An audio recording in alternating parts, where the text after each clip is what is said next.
Welcome to the fourth module of Applying Thoughts. In this module, we will talk about how to design a problem definition.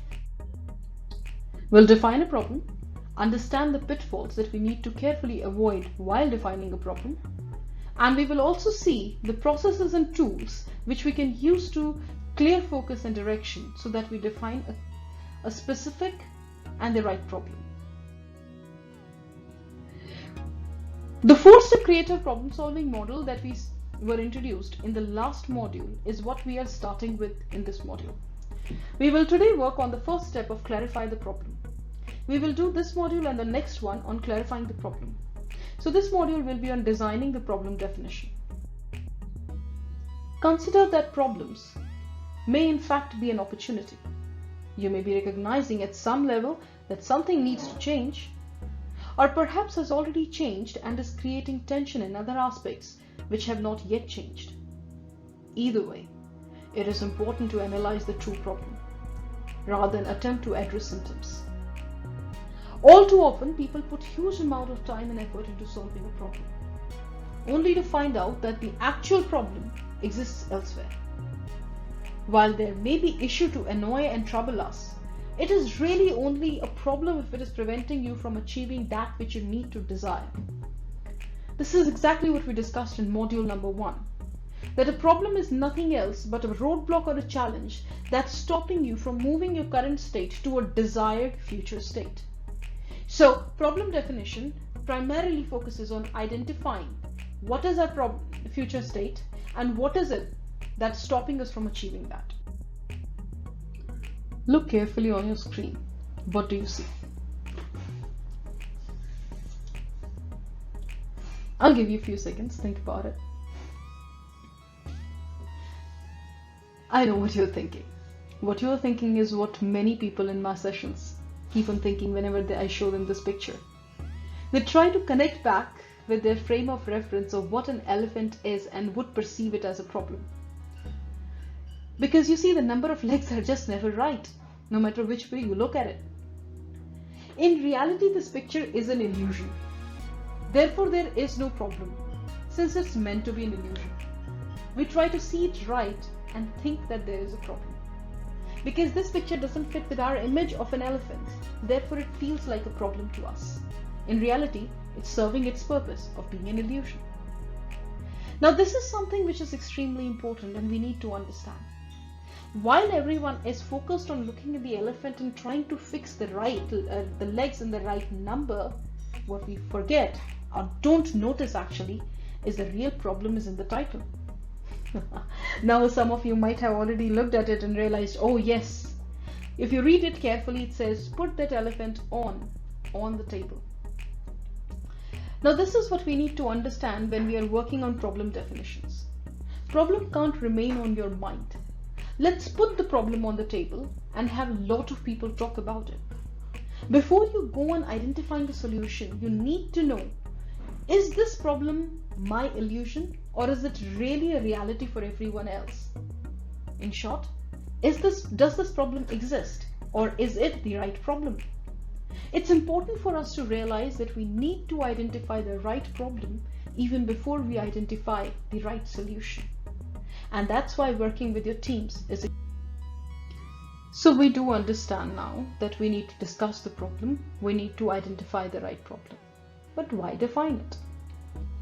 Well, if you remember, the purview of this course is to understand complex and complicated problems and trying to resolve them. And when we are working with something which is complex and complicated and doesn't have a clear cause and effect defined, it becomes extremely important that it's very clearly defined as a problem. Otherwise, we observe symptoms and not the actual problems and try to spend our entire energy and resource in solving the symptoms. A clearly defined problem will help us realize that what we are trying to solve is not the actual problem but the outcome of a problem which is really the bother and we need to work on. The further benefit of defining a problem is that there is no risk of drifting off the topic. If the problem is not very well defined, everyone can come up with their own version of it. All of us must have been into those meeting rooms where everyone is trying to define the problem and everyone wants to solve every problem. And of course, if we haven't defined the problem, how will we know when we have solved it? So in order to know that we have resolved the problem and reached our final desired future state, we need to know exactly what is it that we're trying to resolve and achieve.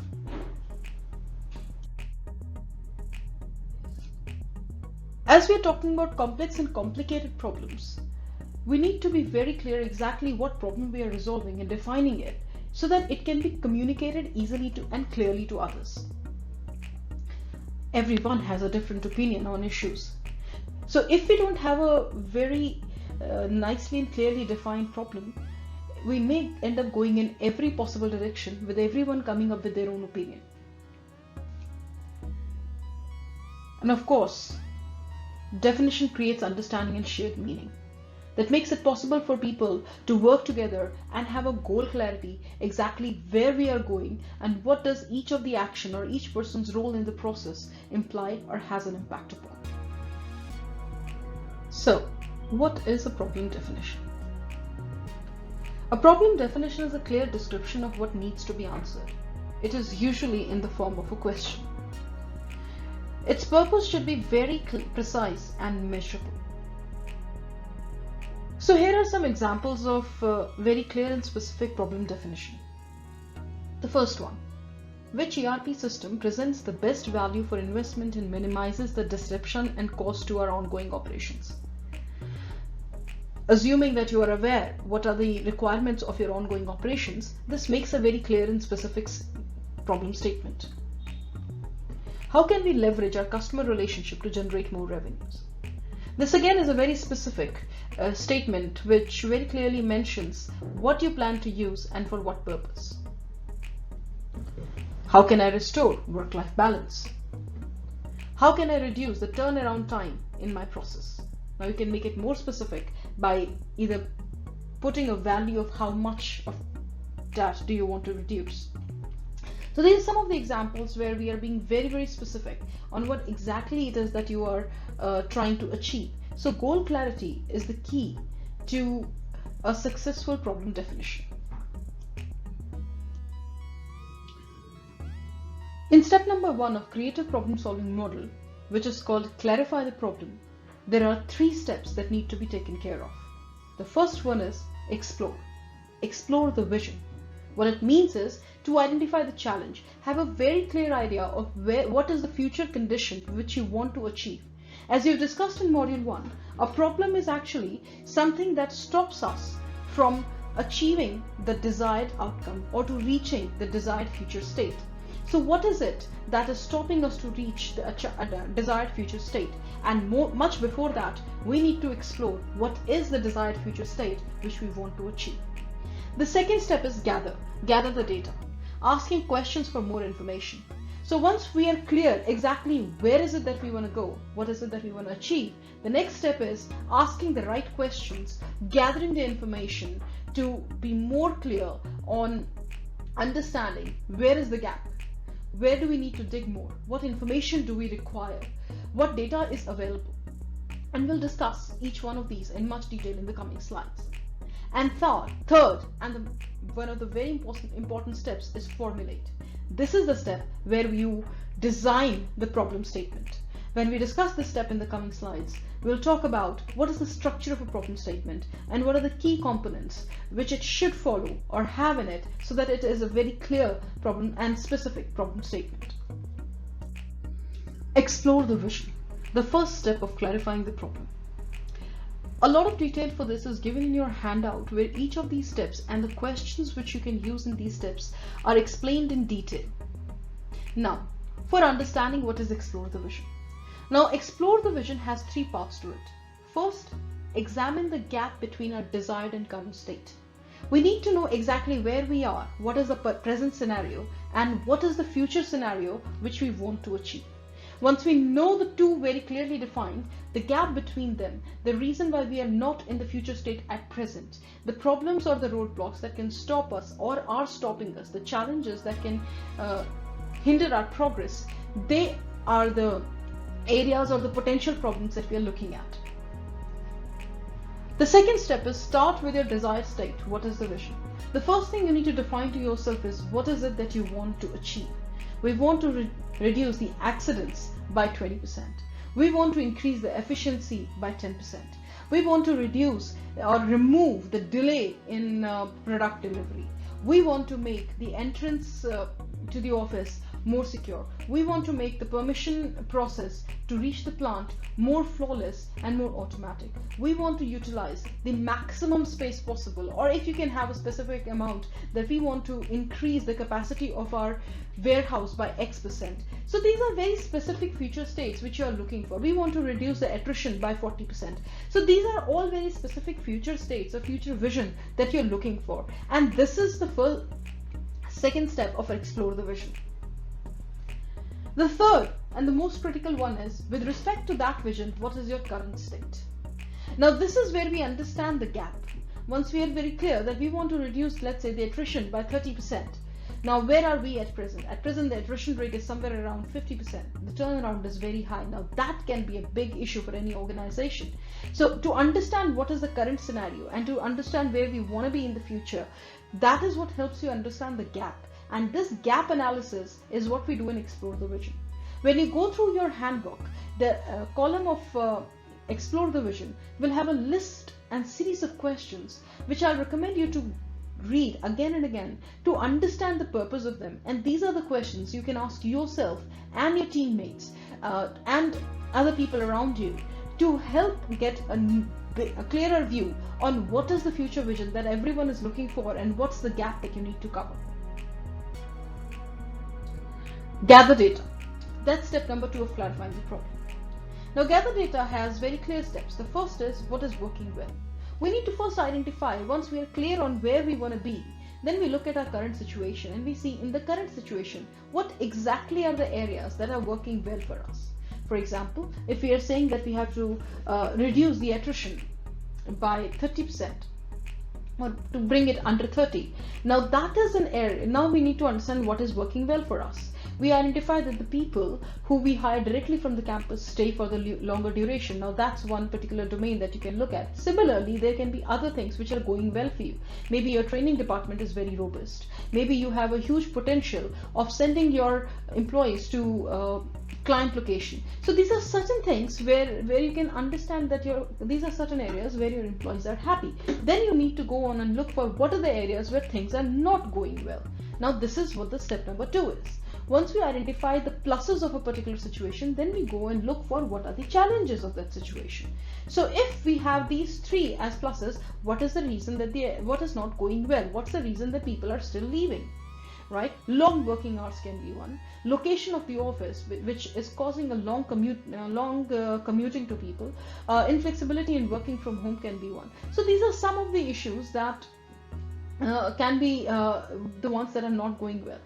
Right? So this is something that you need to look at and make a list of. So this is a small table that you need to create. What is working well, what is not working well in the current scenario with respect to the future state where you want to be.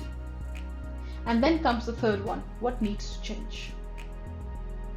This is now where we are actually about to reach the problem.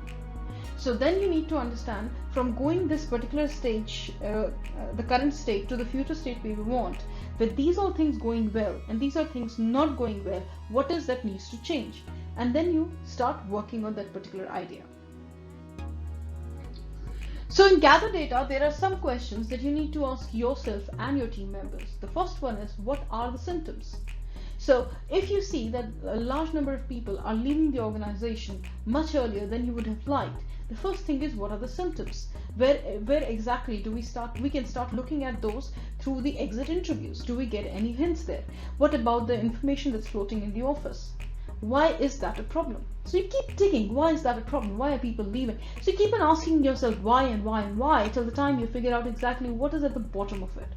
When did this start? So was this the case right from the time the organization established, or did it start at a certain point in time that helps you identify, was there a particular event that has triggered this situation or this scenario? Also, what else was happening at that time? What could it be? A parallel effect, because we are talking about complex and complicated problems where the relationship between cause and effect may not be as direct or easy to establish. Therefore, these two questions of when did this start and what else was happening at that time gives us the possibility to explore more other causes, to explore more other domains of possible causes which can result or may be impacting the current situation for us. So asking these questions can give you an insight into symptoms and the environment. But as you can see, the problem can be interpreted differently depending on your perspective. So it is important to keep digging and keep an open mind and be open to the ideas of others as well. So in creative problem solving, once you have asked yourself all these questions, you have identified exactly where the gap is. You have been able to dig and identify, okay, this is the particular reason or this is the particular challenge that we are facing. The first question you need to ask yourself is it important? Now, creative problem solving is a very time consuming process. It involves a lot of resources and a lot of people to collaborate together. Therefore, when we are using creative problem solving, we have to be very, very sure of 3 questions, and we will discuss each one of them here to choose whether this problem deserves that much of time. Is it that important? What is the impact? And that's where having a future vision helps. So if you have a clarity on the future vision, that will be able to give you a very clear answer on why is this presentation important to solve. Now, these 3 questions will also be important towards the end of this module when we will talk about presenting your problem or your new innovative solution to the management or to your team members. So this question and having a very clear idea of why are you solving this problem, or why is it important for the organization to have this problem solved, or why is it important for you and your team to work on this problem? What is the result of that you can achieve? Or what's going to happen if it's not solved, and what's going to happen if it is solved? So this is something that you need to think in detail and work with your team on. The second question is that of ownership. Do you have an influence? Well, creative problem solving includes a lot of questioning, lot of research work, and a lot of action and implementation that you will have to do towards the end. So it's extremely important that you be very clear whether the problem that you're picking up falls into your domain of control or influence or not. If it doesn't, if it's in the domain which is out of your control, in that case you can raise the issue on the right platform, but you may not be able to actually make any impact in trying to solve this problem. Therefore, be very clear that you should have a very clear motivation of why you're trying to solve this problem, and you should have an ownership of, do you have an influence? Can you actually have people collaborate? Does it fall in your domain? And third point is, do you need new ideas? Now, imagination, as we have discussed in the creativity formula also in module 3, is a very important part of creative problem solving. So, and that is why this is one of the best models to work for complex and complicated problems. Because do you need new ideas? If it's a complex problem, it's very clear that the existing solutions and ideas are not feasible. So there is definitely a requirement and need for a new idea, for an imagination, for some innovation. So these are the 3 questions you need to ask yourself before you finalize that this is the problem that we are working on, or this is the problem that actually requires the resource, time, and energy of the people in the team or in the organization. So now let's talk about designing a problem statement. You have identified the end result where you want to be. So now let's look at this problem. You see a certain pieces of log on the screen. Now my current state is that they are all just put together, but they're not stuck together. And the future state where I want these logs to be in is where they are all stuck together.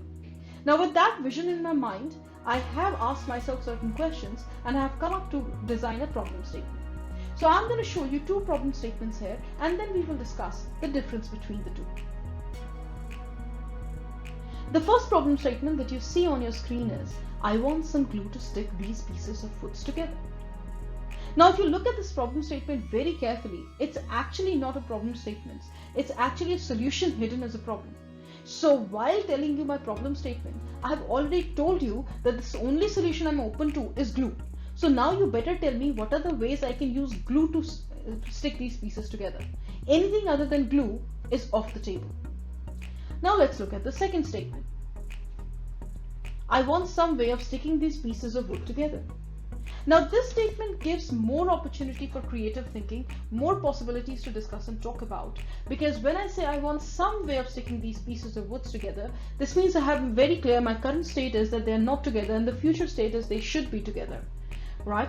And now I'm open to other ideas. Now you can talk about tying them together using glue, using a nail and hammer, or maybe using carving them inside each other. So there are multiple ways that you can do this. So this is the importance of a clear problem statement. One of the biggest dangers in designing a problem statement is that a lot of times we end up hiding a solution in the problem. So we are not actually giving people the opportunity of brainstorming and coming up with an innovative idea. We have already framed our own expected or preferred solution in the form of a question, and rather than asking them how to reach the future state, we are telling them, the question becomes how to use this method to reach the future state. And this is something which we have to be extremely careful about.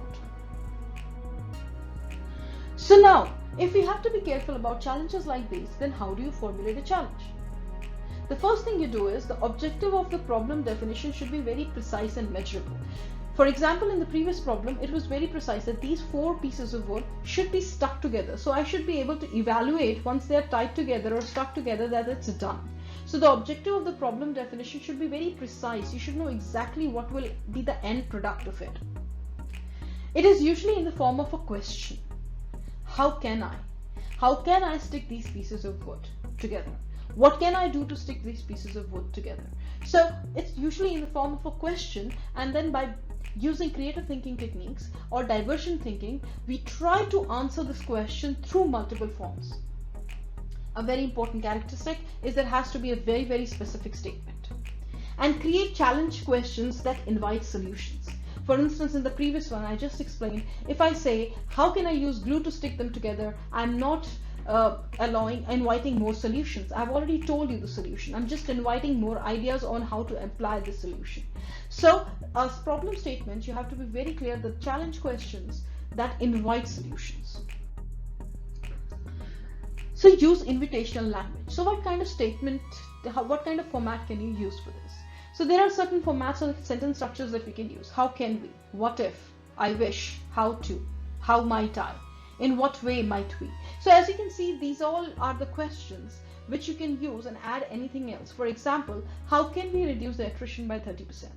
What if we are able to implement AI in the warehouse, making it totally automatic and totally human intervention free, thereby reducing the errors? I wish that we could increase the productivity of our belt or of our team by 10% or more. How to?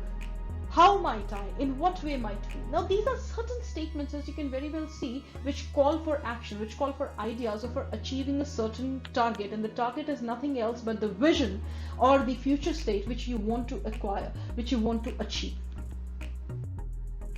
So some problem statements here which I'd like to share with you as an example. Rephrase the key data as questions. How can we reduce our staff turnover rate from 30% to 15% within this year? So this is something where we are using key data as question. Phrase questions from others' perspectives, stockholders, clients, team members, people from the other departments, vendors, anyone, people who are getting impacted, of course, but these should be people who are getting impacted by the problem or are somewhere going to be impacted, are going to be the end users of the solution. How might our users sign into their laptops to access applications in order to reduce costs while maintaining productivity and security? Right? So here what they're trying to solve is just one login, and then they can access all their apps rather than having to log in through different apps. Now these are something where we are trying to think from a client's perspective. How can we make the client's life easier? So what if there are no solutions yet? We've worked so hard in drafting the problem statement. Well, it is tempting to start solving the problem, but don't. We are not there yet. Problem solving often fails because the problem has not been correctly defined. A lot of times I've seen people tend to jump and identifying how can we solve this problem rather than first asking themselves, is this the real problem? So you follow the entire problem definition process, and then in the next module, we will talk about root cause analysis to identify what is exactly in this problem that we can fix, so that we will not have to come back to this problem again and again. And of course, you can waste time and resources and never get to the real problem. And no matter how much time and resource you apply, you may still end up facing more issues.